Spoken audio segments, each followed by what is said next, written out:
Hi అండి అందరికీ. Evening టైంలో ఇలా సింపుల్ వేలో శనగలు తాలింపు చేసుకొని స్నాక్స్ లాగా తినండి, చాలా బాగుంటుంది. నేను చెప్పినట్టు సింపుల్ వేలో చేయండి, పిల్లలు కూడా చాలా ఇష్టంగా తింటారు. వీడియోని ఎక్కడా స్కిప్ చేయకుండా చివరి వరకు చూడండి.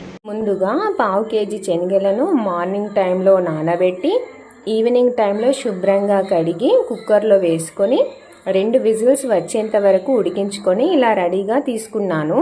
స్టవ్ ఆన్ చేసి స్టవ్ పై ప్యాన్ పెట్టుకొని ఇందులోకి 2 టేబుల్ స్పూన్ల ఆయిల్ని వేసుకోవాలి.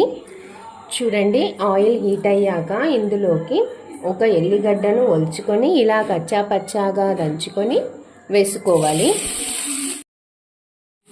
వెల్లుల్లి ఇలా కొంచెం ఫ్రై అయ్యాక ఇందులోకి పావు టీ స్పూన్ ఆవాలు, పావు టీ స్పూన్ జీలకర్ర వేసుకొని ఇదంతా ఇలా స్పూన్తో బాగా కలుపుకోవాలి. ఈ ఆవాలు జీలకర్ర కొంచెం ఫ్రై అయ్యాక ఇందులోకి 2 రెమ్మల కరివేపాకును వేసుకోవాలి. అలాగే 4 కట్ చేసుకున్న పచ్చిమిర్చి, ఒక పెద్ద సైజు ఉల్లిగడ్డను ఇలా చిన్న ముక్కలుగా కట్ చేసుకొని ఇదే ప్యాన్లోకి వేసుకోవాలి. స్పూన్తో ఇదంతా ఇలా బాగా కలుపుకోవాలి. చూడండి, ఈ ఉల్లి ముక్కలు పచ్చిమిర్చి ఇలా కొంచెం ఫ్రై అయ్యాక ఇందులోకి పావు టీ స్పూన్ పసుపుని వేసుకొని స్పూన్తో ఇదంతా ఇలా బాగా కలుపుకోవాలి.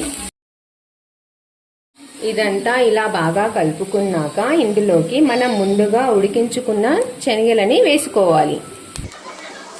శనగలకి సరిపడా ఉప్పు, అలాగే ఒక హాఫ్ టీ స్పూన్ కారంని వేసుకోవాలి. ఒక హాఫ్ టీ స్పూన్ ధనియాల పౌడర్ని కూడా వేసుకొని స్పూన్తో ఇదంతా బాగా కలుపుకోవాలి. మంటని లో ఫ్లేమ్లో ఉంచుకొని ప్యాన్కి మూతను పెట్టుకొని లో ఫ్లేమ్లో ఒక 5 నిమిషాలు ఉడికించుకోవాలి. ఇలా ఒక 5 నిమిషాలు ఫ్రై చేసుకున్నాక చివరిగా ఇందులోకి సన్నగా తరిగిన కొత్తిమీరను వేసుకోవాలి. మళ్ళీ ఇదంతా స్పూన్తో ఇలా బాగా కలుపుకోవాలి.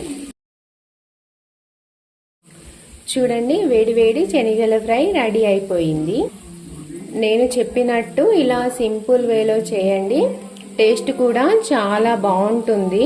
మీరు ట్రై చేసి మీకు ఎలా వచ్చిందో నాకు కామెంట్ బాక్స్లో కామెంట్ చేయడం మాత్రం మర్చిపోకండి. ఓకే, మరి బాయ్ ఫ్రెండ్స్.